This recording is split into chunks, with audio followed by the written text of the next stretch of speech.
Don't doubt this man for a minute. He is a machine. Look at those foot placements. Oh, yeah. Oh, so fast. And that's our fastest this ascent has there. to be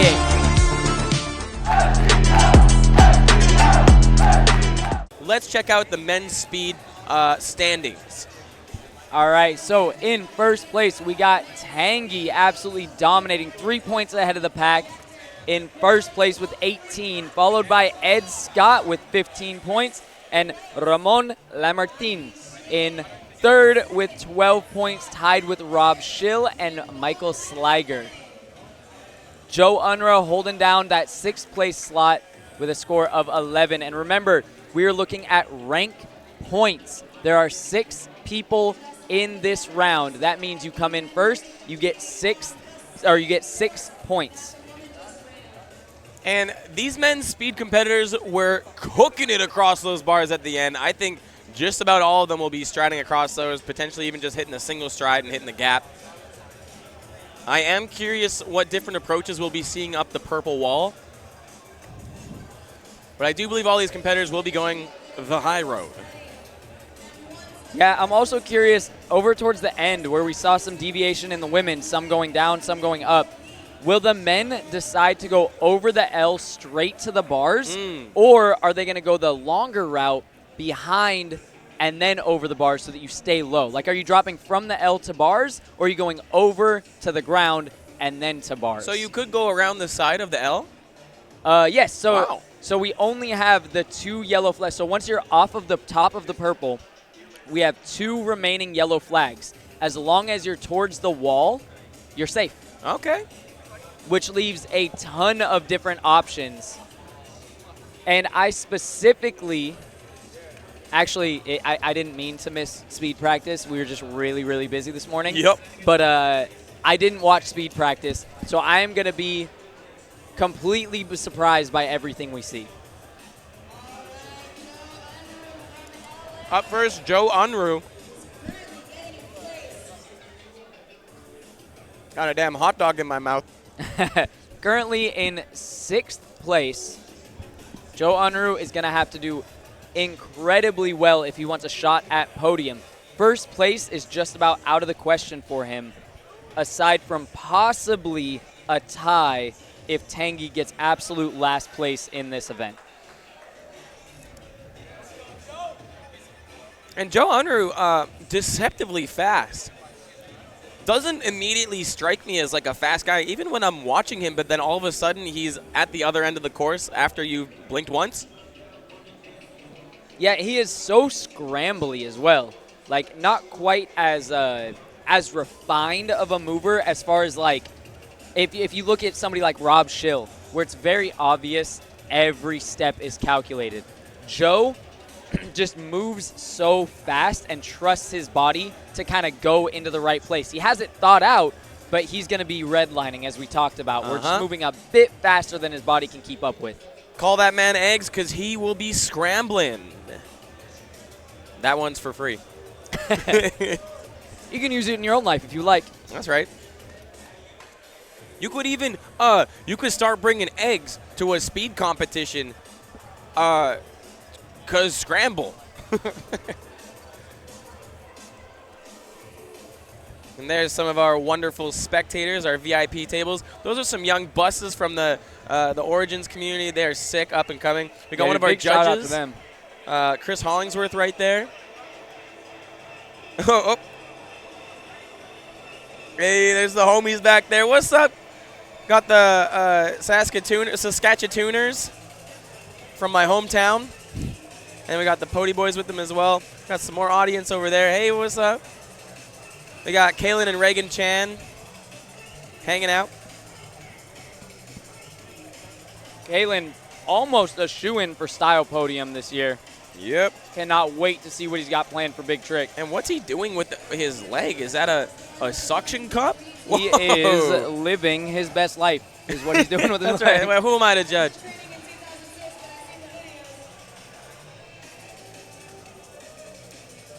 And that man is getting everyone to sign that shirt, whether they are a competitor or not. Okay, Joe has been ready. Yeah, he done been waiting. He's like, can y'all be done wiping this course down and let me tear it up? Yeah, how hard is it to wipe it? Representing Team Tempest.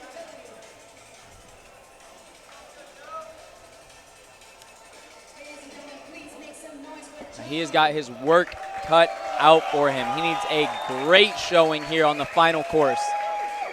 Okay, Joe Unruh. Show us some unruly speed. I think he can make up the most time up the purple here. Yup. Great strides. How does he get up? Oh, and there's that scramble we were talking about.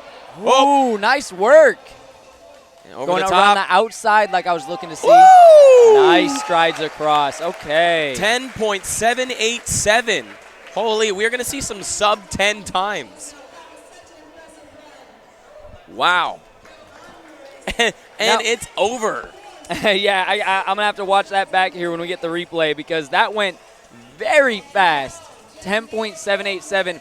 And we didn't see anything too creative going up the purple.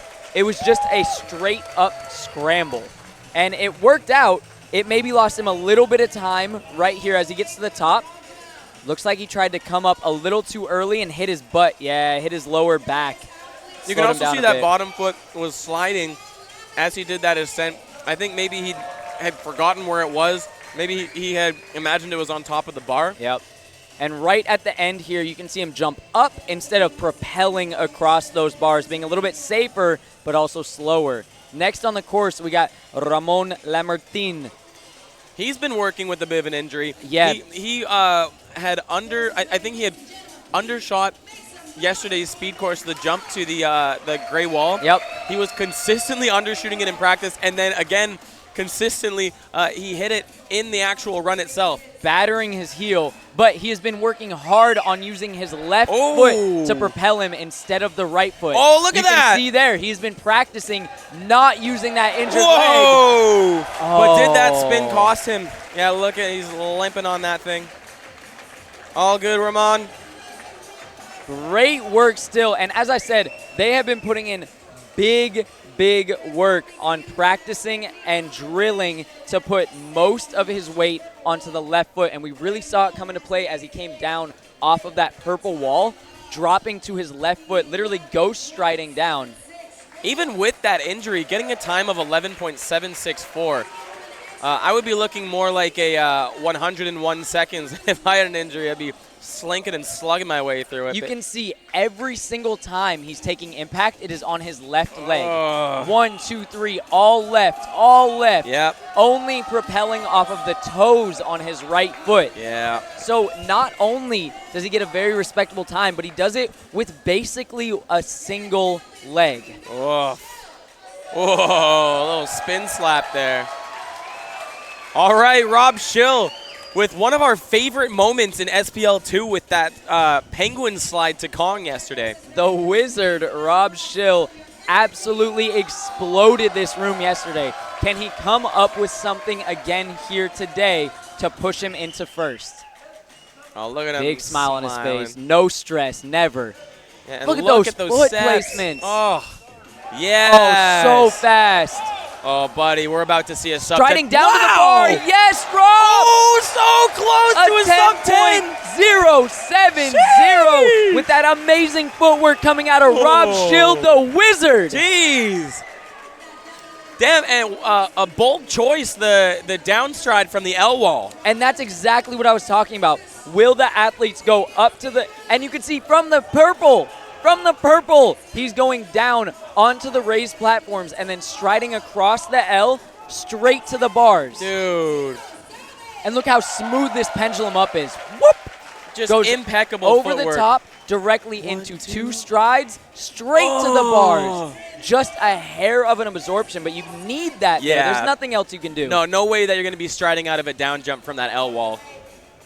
Unless you're able to get your body super low in a split second, but no. That's all good. And then propelling himself so quickly to that touch plate. Now we got slip and sliding Sliger. Michael Sliger up next after just watching Rob Schill do some wizardry on the course. What will he do differently? Michael Sliger, no slouch on the footwork department himself, always knows exactly where every single step is going to be placed on this course. Also known to really turn it up in competition. Doesn't always look the fastest in his preparations, and then boom, just hits the gas. Always goes 110 in comps. Let's go.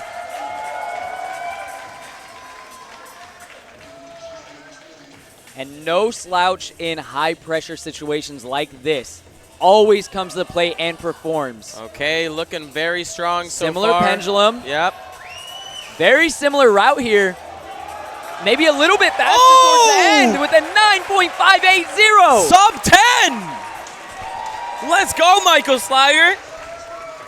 Michael Sliger saying, okay, Rob, I see your wizardry, and I raise you doing it better. Dude. Taking less than 10 seconds to get across that entire course. That is insane. And I think where he made up the time here is he just performed this beginning section a bit faster, continually pressing forward and not wasting time to de-accelerate. Very economic with his footwork, and otherwise very known similar as to Rob. decelerate. A reverse acceleration. Yeah, I think this scramble up and over was a bit faster than Rob's as well. Yeah, and he was able to collect himself a lot quicker out of that absorption. Okay. Ed Scott. Ed Scott in his first of 2 events today. What a tank. And he has placed himself to be on podium in not just style that he's known for, but speed as well, currently sitting in 2nd place. Yo, what if he got first in speed, man? Come on. Don't doubt this man for a minute. He is a machine. Yeah, Ed can frickin' redline. Yeah, jumping over the wall. No strides, always. Oh, the no! hand placement. That's all good. Continuing to go. Look at those plyoing instead of strides. Damn, and still with the time of 11.126. How in the world did he still get 11.16? He's just got those quick regenerations. If he does make a mistake, he can recover real quick and keep going. Does not linger. And that was literally an inch off. An inch off. Just a tiny misplacement on the hand as he went for that pendulum up. And he must have burned 2 whole seconds on that ascent. Yeah, let's take a look. So fast off the start, jumping over the wall. And then just could not get the footing that he needed. It looked like his hand went above the bar, and he ended up hitting it with his wrist. And then going for the plyos here instead of the strides. Yeah. Oh, damn, yeah, his hand was going for the top ledge, maybe skipping a step. But the bold choice was just a little bit too bold. And that's something he's got to be exhausted in the legs and in the brain because he has been working nonstop all weekend. And now this is the man to beat, Tanguy Shingen from the Netherlands. Tanguy has taken first place in all of our speed courses up to this point, in the quarters, in the semis, and now can he do it again here in the finals? He makes it look easy. Let's go. All eyes on him. Show us if there's any way to do this course faster than Michael Sliger. He's done it twice before. Looking to do it for a 3rd time. How does he start? Striding across to a plyo over. And great that's our pendulum. fastest Oh, this ascent has there. to be it. Yep. Plyo, 2 strides. Whoa! Big step. Tanguy coming in with a score of 9.826. Wow. Sub 10. And that last step on the bar. Slightly slower than Michael Sliger. Yo, big up Michael. Sliggity Sliger. And I believe the beginning had to be faster. I think where it slowed him down was on those plyos. Yep. Where Sliger decided to continue propelling forward with each leg. Tanguy went with both feet, and it's more of an up and down motion instead of a straight forward motion. We'll see here. Look how fast he cooks over this. Yeah, and just an additional foot touch on that gray wall, too. Really quick up that wall. And then that is the big time sink there. Whoa. And now we are talking a difference of less than 0.3 seconds. Wow. And I stand corrected. It looks like he did not slip on that bar. Maybe a little misstep right at the end. Yeah. With that last stride on the bar.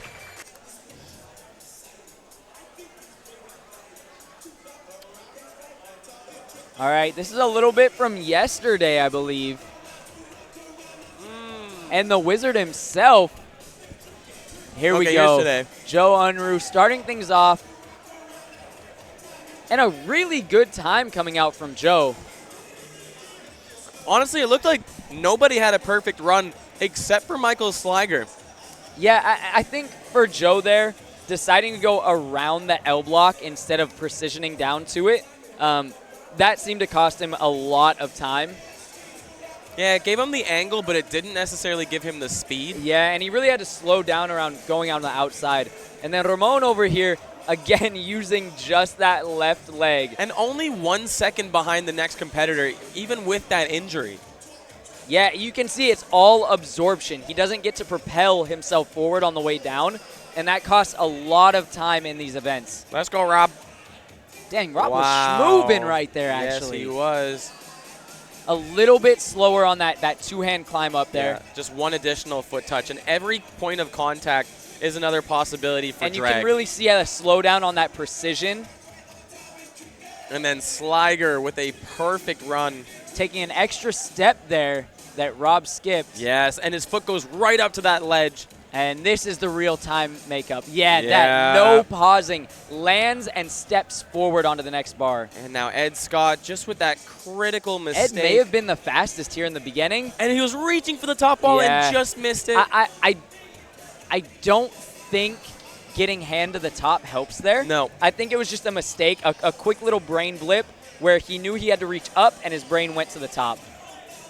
Yeah, because sure, you might know what you plan on doing, but will your body and your brain stick to it when the moment comes? And then Tongi, yeah, you can really see it in slow motion how much slower those plyos are than those strides. Yep, just does not propel you forward in the same way that the strides do. Yep.